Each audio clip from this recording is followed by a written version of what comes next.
Are you ready to unlock your full potential and maximize your productivity? Look no further than Productivity Smarts, the ultimate audio podcast hosted by renowned productivity expert Gerald J. Leonard. In every episode, Gerald shares captivating stories, invaluable tips, and cutting-edge strategies that will transform the way you approach productivity. Whether you're looking to reduce stress, overcome overwhelm, or simply get more done in less time, Productivity Smarts has got you covered. But that's not all. You'll also gain inspiration from real-life success stories of individuals who have achieved greatness through productivity. Plus, you'll learn the latest tools, techniques, and habits that will help you achieve a new level of happiness and fulfillment in your personal and professional life. So why wait? Join us every week as we delve into the exciting world of productivity and help you unleash your full potential. Get ready to take your productivity to the next level with Productivity Smarts. As a productivity expert and host of the Productivity Smarts podcast, Gerald J. Leonard has been a proud supporter of Kiva since 2011. Kiva is a non-profit organization that helps entrepreneurs in third world countries access the capital they need to start or grow their businesses. By making a small loan through Kiva, you can help these entrepreneurs achieve their dreams, support their families, and contribute to their local economies. And with a repayment rate of over 96%, your loan can be re-lent to another entrepreneur once it's repaid, creating a ripple effect of positive change. So if you're looking for a meaningful way to make a difference in the world, consider making a loan through Kiva. With loans as small as $25, anyone can be a micro-lender and help change lives. Visit kiva.org to learn more and start lending today. Well, today my guest is Dr. Trupti Gokani. She's a board-certified neurologist, a stress expert, and author of the StressRx. She's a neurologist. It's basically a neurologist prescription for happiness and health. Dr. Gokani helps people understand their unique stress personalities and how balancing stress can unlock better focus, energy, and performance. Dr. Gokani, how are you? Welcome to the show. Hello. I'm great. How are you today? I'm doing well. Now, before we get started, I always ask my guests a couple of questions because, as you can see from behind me with my musical instruments, I'm a musician as well. And that is, what is your favorite style of music? Oh, gosh, favorite style. Oh, I'd have to say, my goodness, probably more R&B. Okay. Yeah. Okay. Probably I am surprised by that, but I think I grew up with No, I'm not. some interesting influences in my early years, and R&B Okay. I'm drawn. Who would you say is your favorite artist or your favorite song? And I'm hoping this fits in there, but R&B, I'm thinking right away, I thought of like Luther Vandross. Okay. I love anything that kind of brings in the soul, the voice. And from the other extreme from R&B in my more Eastern medicine world is singing mantras and singing like more spiritual kind of uplifting songs. So anything that goes deep in the soul, and recently gone into country. Okay. Excellent. So a little bit of jelly roll there, mix it all in because it's speaking your truth, speaking deep, speaking your voice, Right. and so right when you said that, those are some of my all-time kind of favorites. Yeah. Excellent.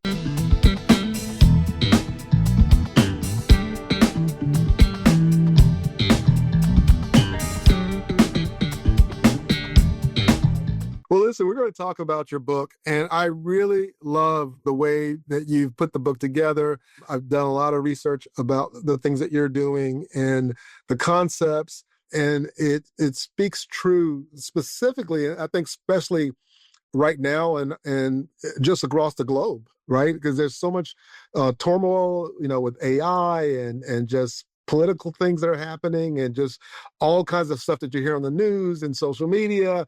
It can be extremely stressful. And so, the concept of StressRx, right? Which is like, okay, what is the prescription? What is the medication? What do we have to do to kind of help us manage our stress? Because if we don't, it can have some serious side effects on our health, on our mental capacity and everything else. How did you get started in this work, and what do you feel like has helped you to become successful? Wow. Yeah. A lot of it, I think for many of us begins with our own kind of dark night of the soul, our own journey. Yeah. And I was, grateful to be a pretty healthy individual growing up and successful in terms of my own right of getting into a fantastic business school and then a great medical school. And I thought, this is great. Life is working out in a way that I thought was, kind of almost prescripted for me, and had a Right. beautiful family, nice boyfriend, everything was going well. And then suddenly I started struggling with sleep. And for me, I got into the stress world because of my own journey with trying to understand why 30 years ago I was struggling with sleep issues. And 30 Right. years ago, for the listeners, 30 years ago, we didn't have social media. We didn't have all these tools that we have now. We had, internet was kind of starting, but there wasn't a lot of resources on the web. So Right. I used the bookstore, and started reading about Eastern medicine. And I Yeah. remember the main pivotal point was seeing a therapist because I was struggling with my sleep issues. And the therapist Okay. asked me, she said, "Are you feeling stressed?" And I said, "No." And yet I was a first-year medical student. You find me one first-year medical student that isn't feeling That's stressed. right. So it was within that journey. I said, well, the therapist said, "Okay, you're fine. I guess you're not. There's nothing wrong with you." She kind of dismissed me. And then I found these books on Eastern medicine. And there began my pursuit of uncovering what stress really was. And once I discovered my stress state, I was able to kind of help others figure theirs out. Right, right. Now, in your book, you talk about healthy is not what we think it is. How do you describe, or what's your definition of healthy when it comes to, the true definition of healthy? And how does a lack of understanding healthy undermine our productivity and our performance? Yeah. So health is so fascinating when you think of the Western definition of health versus the Eastern definition. The Western is very much about, when I was training in my early years, is absence of disease, absence of a diagnosis means you're healthy. Now, frankly, if I've talked to individuals that are on blood pressure meds, for example, and they say I'm healthy because my blood pressure is controlled. What healthy really is being in that state of optimal mind, body, and spirit. And I'm going to get a little kind of connected with this internal being here, that Yeah. spiritual side of us, because the physical body, when I was back in having my sleep issues, my physical body was healthy. I was strong. I had no challenges in terms of my physical exam. My reflexes were normal. My movement was normal. Everything about me, my labs were considered to be normal. So I was technically healthy, yet I was struggling with sleep issues. And many people are in this zone of the gray where they're not necessarily at optimal, because your mind, and healthy Eastern medicine definition of health, incorporates a healthy mind, healthy thinking patterns, healthy digestion and elimination, and the sense of contentment with being. And I don't meet too many individuals that are feeling healthy mind, body, And overall health. yeah, the spirit. Yeah. Yeah. It Spiritual makes health. yeah.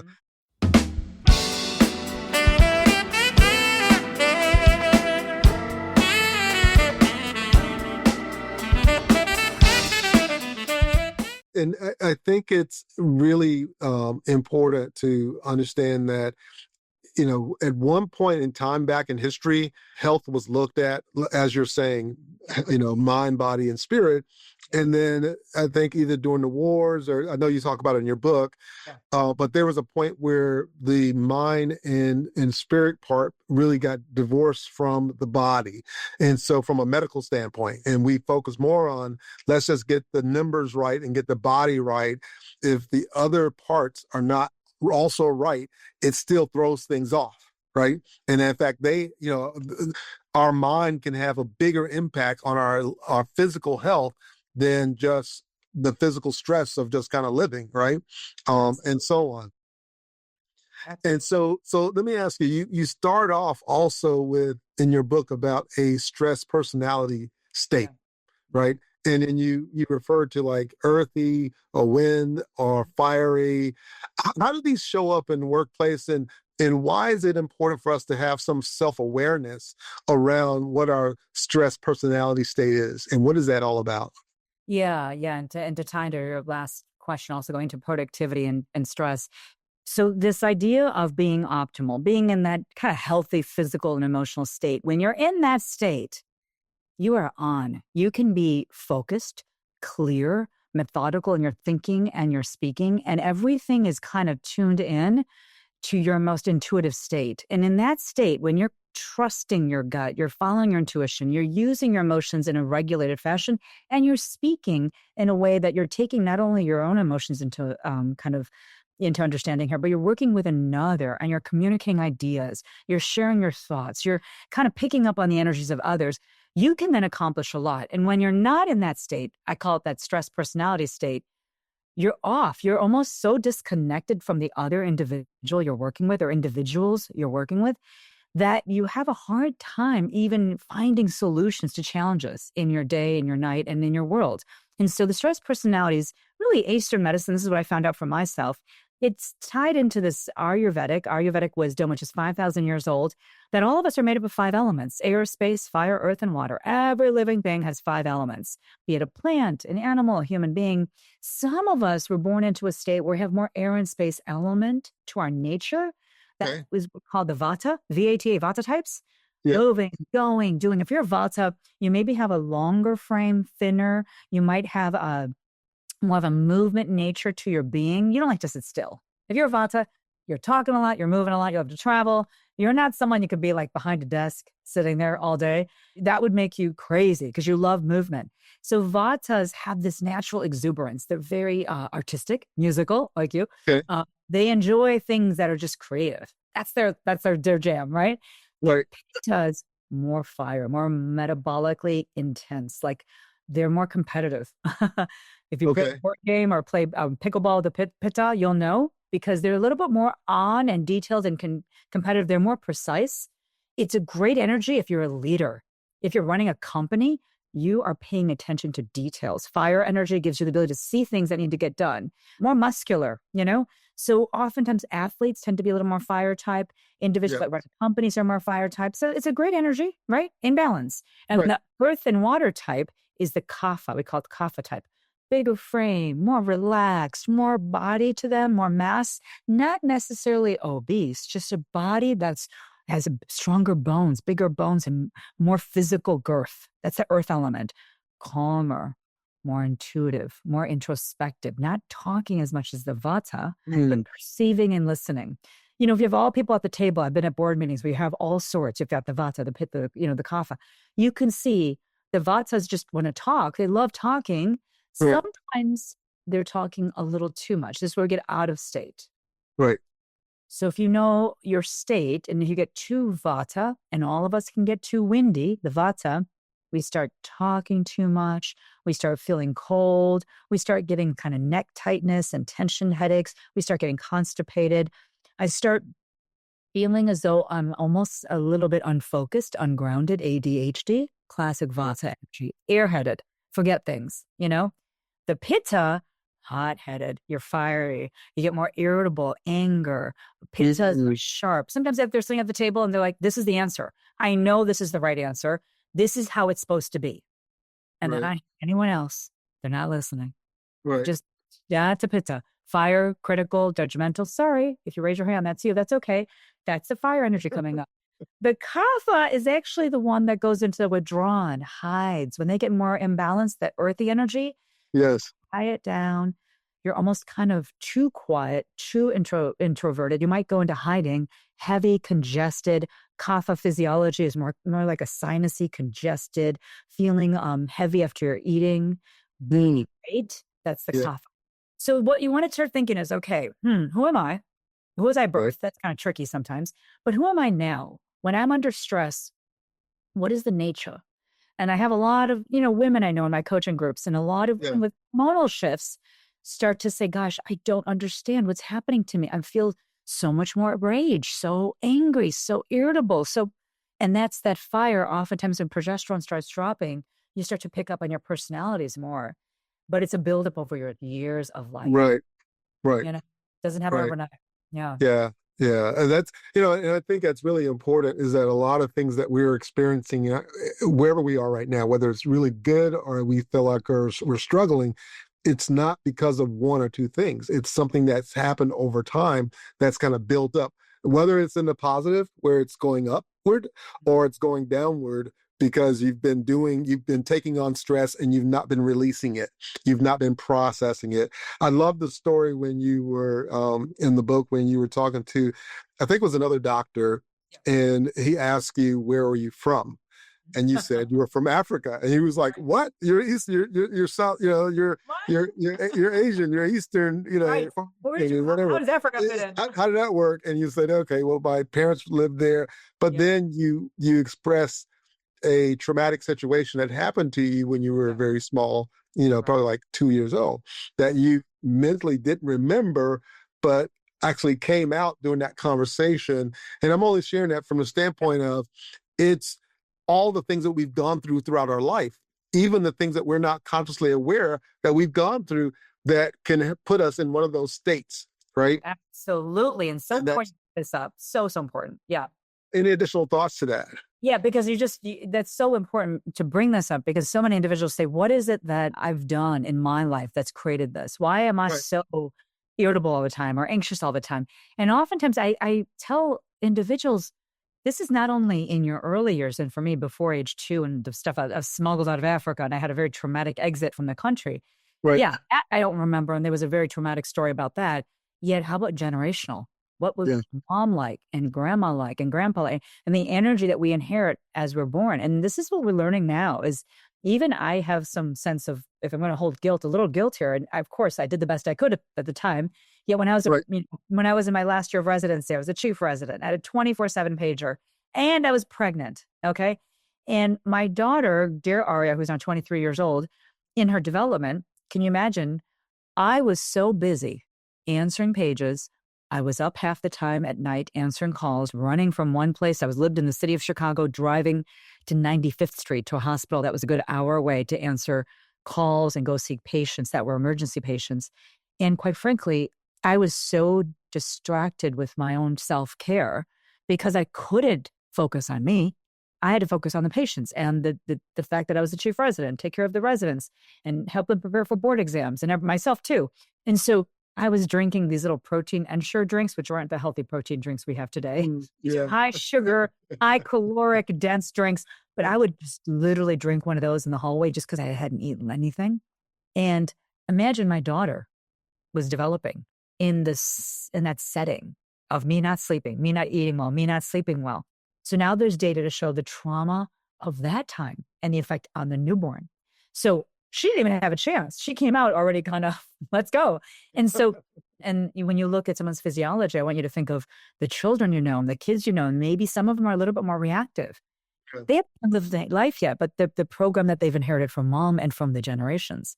And is where the personality really develops and gets interesting. And you talk about epigenetics in your book too, this concept. And that, as you were talking about that, it was like the epigenetical environment that she was being developed in. As mom is running around trying to take care of everybody else and drinking these energy drinks, she's going to come out as a fireball. Totally. And I would say, I know you're trying to understand yourself, but please, I had a part of your creation and part of my being, I did your being. And so if you want to do a little bit more yoga meditation, go for it. You might need it. That's interesting. So let me ask you this. When someone feels stuck and overwhelmed or scattered at work, what's actually happening in the brain and the nervous system that is causing this stuckness and overwhelmness? What's really going on there? Easiest way to define this is the brain is being hijacked. Literally, your brain is being hijacked. And what's hijacking it? So you have this beautiful prefrontal cortex, which creates like our humanness. It's that beautiful frontal lobes and that sense of executive function and that part of the brain that regulates your nervous system and regulates your mind. Well, that prefrontal cortex, that front of the brain is being hijacked by your limbic, your feeling brain, and your reptilian brain, which is the base of the brain. And the limbic is the feeling brain, the temporal lobes. Those parts of the brain, the temporal lobes and the reptilian brain, have hijacked the prefrontal cortex. They're like, we're in control, not you. And the limbic feeling brain is in control, and unfortunately the reptilian brain is in control. We go into one of those three states: windy, fiery, or earthy. The earthy, windy, fiery is based on your amygdala, which are these two little, they like tip my pinky, almond shape. Almond shape, Right there, tucked in each side of the brain. We think of them as like the store, kind of storage place for your emotions, all the baggage that you're carrying around from years to generations. They're hanging out in the amygdala, and the amygdala within the limbic is giving you that fear, is giving you that anger, because it's holding on to emotions from years and generations past. And then the reptilian brain is then sensing danger. So in danger, then we say, let's go into one of those 3 states to protect us from the world. So when someone's at work and saying, why am I so scattered? Why am I so stressed? Why am I so anxious? Remind yourself, first and foremost, this isn't you. This is your personality. This is your alter ego that's showing up to protect you from perceived danger. So first step to ask is, where is it coming from? Where is the danger signal coming from? Right. And it's important to note, let's get it to the work environment. Is it a specific, client or person at work, or a situation that's happening at the workplace that I'm challenged with and I'm having this reaction to? Start to get real about that. Talk to someone at the office, talk to someone in your HR department. Say, I'm feeling like when I'm around this individual or around this situation with these kinds of work tasks that I'm being asked to do, I go into a state, or I get anxious, or I get nervous. Start to dig into that and start to think about that. And then if it's not coming from work, it could come from home and you're bringing it to work. It could be some, experience you had with your kid in the morning. Maybe your child is struggling with something and you're carrying that energy to work. Maybe you're having problems in your marriage and you're carrying that energy, or your family member and you're carrying that energy. Number one, pinpoint where it's coming from. And then once you pinpoint, then you can understand why you're having that reaction to it. And this is where I think the book can help figure out, if you're going into state, then what do you do about it? And there's little tools at the end of each chapter. Try some of these techniques. You mentioned some breathing earlier. Yes. Taking a moment when you breathe, we're going to ask everyone just to take a pause and just take a deep breath in and exhale. You turn on your prefrontal cortex just for that inhale and exhale, especially when you're exhaling. You can even lengthen your exhale. That activates your vagus nerve that tells your system you're not in danger. When we're in danger, we shorten the breath, we exhale less, and we inhale more. And then when exhalation is short, we don't activate the vagus. Our brain is like, you must be running from a bear because you're not taking full deep breaths. Right. It's just something as simple as just pausing and just breathe. Just breathe. Breathe, and then just let yourself kind of intuitively say, what is happening? Why? What is it? But check in, right? It's important. We need to check in. A lot of people just push right through it, push through the feeling, push through the state, push through the emotion. The problem is your system cannot stay on. I have experienced, my first book, I talk about the adrenal fatigue in my patient population. Yeah. I looked at 83 patients and found that 90% of them, their adrenal system was dropped out. They weren't making enough cortisol, enough hormones, because their system was perceiving so much danger. Physiologically, it was affecting them. And then they were getting migraine headaches, and they're on different medications for their autoimmune conditions because their system couldn't handle. Right. And it's really important to pause, know that your brain is being hijacked. And oftentimes you're doing your own hijacking, frankly. Yeah. And we're creating it. It's our own reality. Right. Yeah. And a lot of it starts with the stories we tell ourselves based on events that happen. And I think, if someone sends you an email and they're a little bit candid or curt in their response, your body will respond to the story that you tell yourself about what and the meaning that you give to that email or that situation.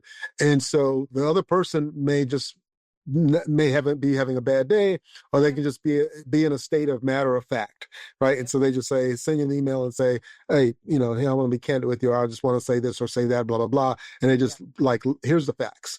And they're not positioning it or saying it in a way that's kind of cuddling or thinking about where you may be or whatever.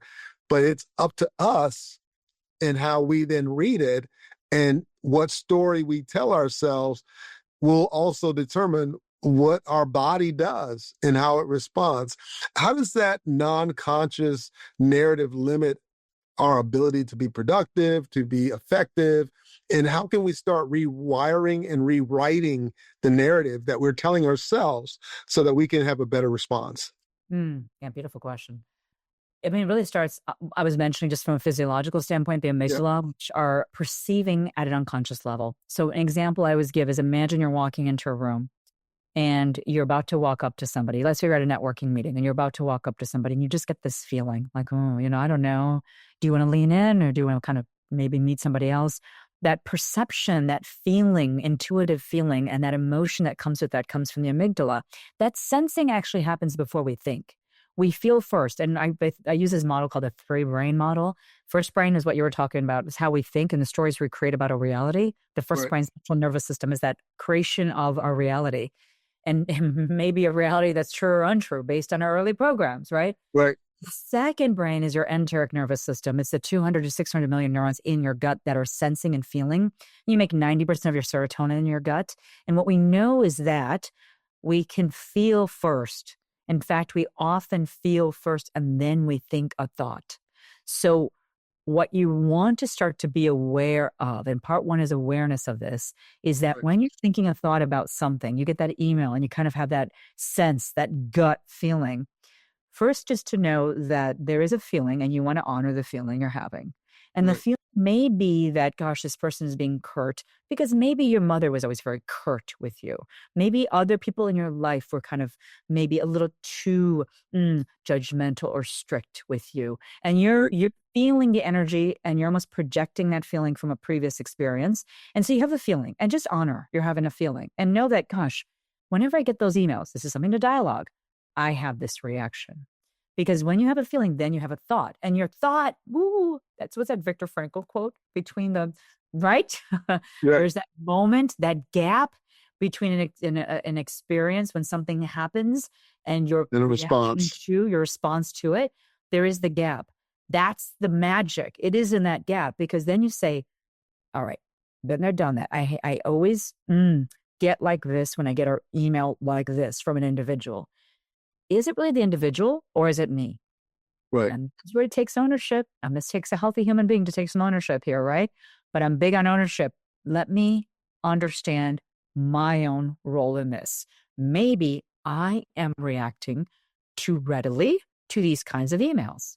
Right. I mean, the person could be, we don't know, could be a little bit short and arrogant. We don't know, but we haven't quite determined that yet. Maybe there is some sense of urgency that the individual is going through that sent you a quick email, but we don't want to read into it too much. We just want to start to say, what is it that puts me into state? And if those are things that put you into state, break it down. And then what can you do about it? Number one, back to what we said, is just taking, number one, a mental note of this, being aware of what is my personality, and then stepping away, breathing, reconnecting, and reevaluating, and then coming back to the situation saying, may I respond? And don't respond in the moment of when you're in state. I think we all know this, but when you respond in that equally hasty manner, or you respond in a anxious manner, the response back is going to be felt energetically too. Yes.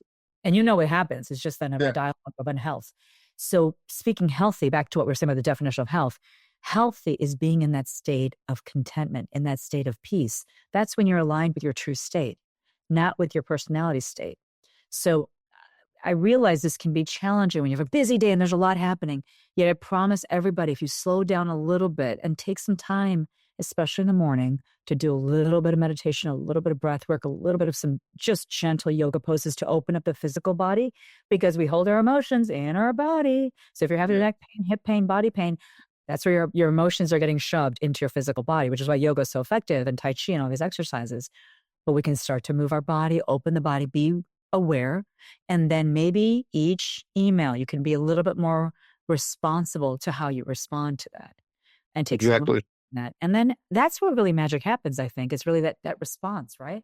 Yes. It's not the event. It's how we respond to the event and the stories that we tell. I think that, I've even heard, I think Dr. Dawson Church talks a lot about the fact that the suffering happens because of the stories we tell ourselves.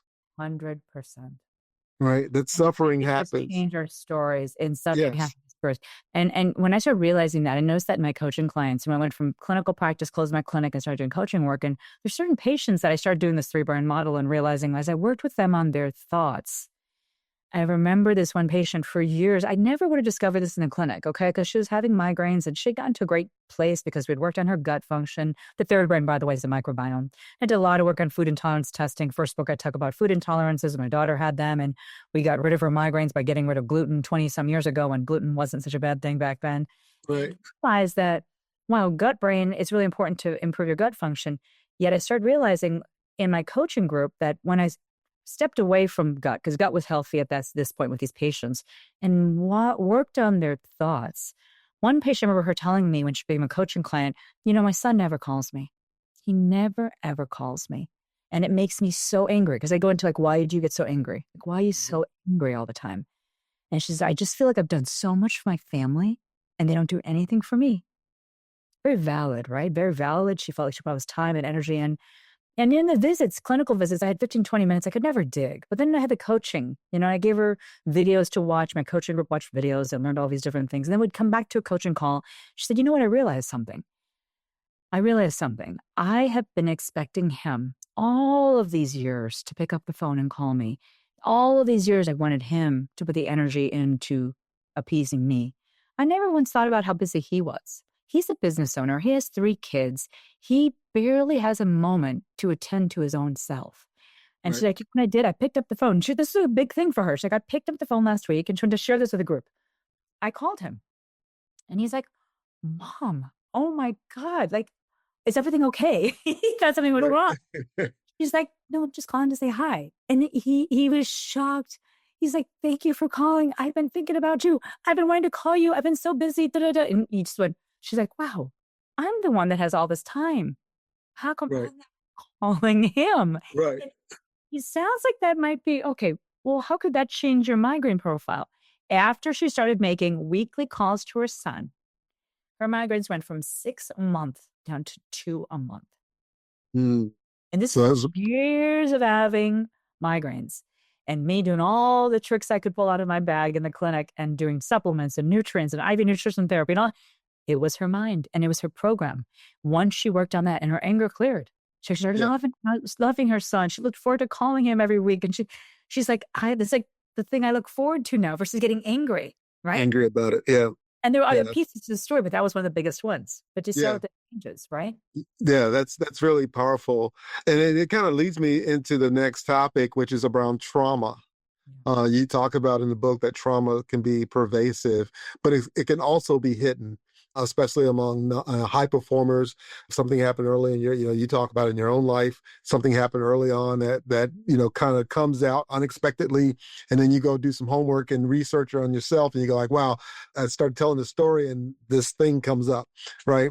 How can unresolved trauma show up in work habits, in leadership styles or burnout? And what can people do about it? Yeah. And I think it's one of these topics that now, thankfully, we're putting more awareness into is the effect of trauma on our nervous system and how we behave and how we operate, in our family life and work. And when we think about what trauma does, trauma basically is, we all have these experiences that affect us.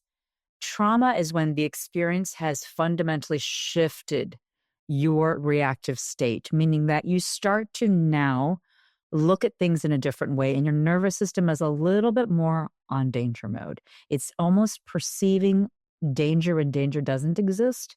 And trauma almost heightens your ability to detect danger because you have had experiences that have put you in danger. Right. And so, back to my being smuggled out of the country, that was a dangerous situation, right? Yeah. And when you have that, I may have early on not even noticed that my pleasing and my perfecting and my needing to be liked and my needing to do everything right was my fear of being rejected and being kicked out because I was. It is very real in my mind that happened. So what I'm going to do? I'm going to overperform. I'm going to please. I'm going to never say no to anything. I'm going to push to prove myself worthy to all of you. And this happened when you were not aware of it. Not even aware. In fact, in 6th grade, I don't know if I talked about this in the book, but in 6th grade, I got an award for the hardest working kid in the class. Yeah, you did. Yeah, you did talk to me on that book. And it's such a funny thing. There's certain things that you have this, like these core memories. I think the movie Inside Out, you have these core locked in memories, right? Yeah. A locked in memory of me sitting on the bleachers and they announced the best looking kid in the class. They announced the most popular, the most likely to be in Carnegie Hall. And then the hardest working, Trupti Gokani. And I said, oh my God, I'm so embarrassed. And I was sitting way in the back of the bleachers and I got up and, I was like, I am so embarrassed. I'm the hardest working kid in the class. And the reason I was it was fear. It was fear of being, gosh, if I don't work hard, I'm going to be kicked out of here. So the reality is, and then not to like make light of what's going on now, Right. what's really going on now, and people are having true fear of not being safe in our country. But the reality is that when you have this fear, it eventually blends itself into your life of, even though it happened in that circumstance or that event, now I feel like this can happen anywhere. Yeah. And I start to get fearful all over. So when you think about your personality, and people can kind of delve into that chapter. I talk about the different types of trauma, the big T's, the little T's. There's a big obvious ones, and then there's, some smaller traumas that quite frankly can actually affect you many years down the road. It could have been something as what you might think is innocent, as you were on the playground and you weren't allowed to be in a group. Maybe you were not welcomed into a group of friends when you were in kindergarten, and that happened a few times. Maybe you weren't allowed to come and welcomed into the kids playing, in the slide, and you felt that energetically. And then over the course of time, you think you're not being, welcomed into groups at work or at home, and you're like, how come I get excluded all the time? Yeah. You may have a misperception and tell yourself a story about something, but it's coming from an early trauma. Yes. What can happen is then people often do this at work. Then they start to create stories around their colleagues, around the, manager picking that person over me. And it may simply have to be that other individuals are better qualified, not because you're being excluded, but your early trauma is making you think you're being excluded. So it really confuses the picture at work. And it's so important to get healthy on this. Yeah. So we just read others' actions, right?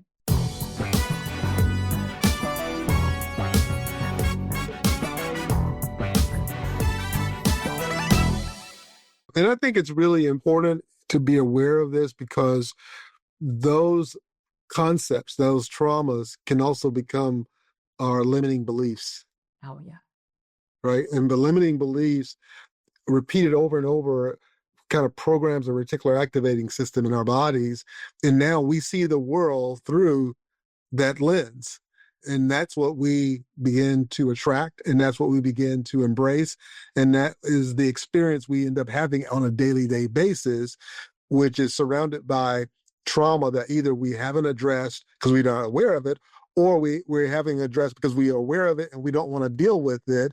And so all of this, what we're talking about, is so powerful when it comes to what the life that we're living, because you can be living the same life that somebody else is living, but because they have a whole nother set of experiences. I mean, you could be in the same apartment building or same home. You could have the same revenue or same income, the same benefits or same challenges. And based on the lens in which we see life through these traumas and these filters, we're either at rest and at peace, or we're suffering. Mm-hmm. And you got me thinking about this line. When I trained, I did some NLP. I became a master practitioner of NLP, neuro-linguistic programming. I was so fascinated. I was like, I want to learn more. In NLP, we would say, instead of "I'll believe it when I see it," "I'll see it when I believe it." Right? Right. Now, I'll believe it when I see it, but I'll see it when I believe it. Everyone listening, if you can start to really, really see it. Yeah. And if you can believe it, you'll see it. It's one of these things that you have to have this belief system, like you're saying, clear the limiting beliefs. Believe, that you have the ability to do these things, that you can accomplish, you can earn this much, you can have those.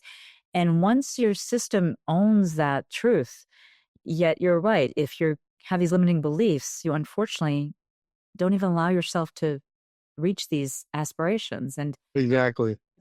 sad. Doesn't it make you sad that so many are holding themselves back from their highest possible being? Exactly. And it's something that we can all work on through, whether it's writing our goals, affirmations, meditations, things where we can begin to deprogram the negative belief. Questioning the negative belief is one way to kind of bring it, examining the life that we're living and saying, hey, is what I'm believing really true about myself? Am I just making it up? Because a lot of what we believe about ourselves are things that our mind has just made up. Yes. Right? No one's ever told it to us. No one's ever said, well, you're too this or you're too that or whatever. We just tell ourselves that, and then we accept it, and then we put ourselves in our own cage. Yes. And then we complain about that we're in this cage that we've actually created for ourselves. Absolutely. It's great. We've created this. We've imprisoned ourselves. Exactly. What are we doing? In that early chapter, I talk about the battle within. It's back to our Eastern medicine, the Gita, one of our ancient textbooks. It talks about this idea of this battle between those two sets of, cousins that are fighting against each other. It's fascinating because the battle is supposed to be out there, but it's really happening within here. Yeah. It's that inner battle. And the whole ancient textbook on this, which is our considered to be our Bible of Hinduism, is really it's a textbook about conquering your own internal battle. And it's something that once you start to know that you have a program that may not be completely working for you, and you can start to fine tune and upgrade that program, that software system, and have it align more with who you are. Right. Things start to come in. Those synchronicities and coincidences, start to the universe co-creates with you and allows you to be. And then the universe only wants the best of you, whatever you believe in, whatever your belief system is. That's where the spiritual side comes in. It's like once you start to believe that and own that, it's like, all right, here, let me give you a little wink here. I'll give you this. I'll show this person. I'll have this person show up in your life. And then it's so easy. And it's almost fun. And it's nice because you have a co-creator with you, bringing you along that ride with you. And life does not need to be so challenging and difficult. And it is making me so sad to see how many people were challenged and finding so much difficulty in their daily living when, quite frankly, they were creating it, like you said. Exactly. So I'd like to just help people know that they can clear that. It is very possible. And you could live a life without stress. I promise you. I know it sounds crazy. Yes. You can. Yes.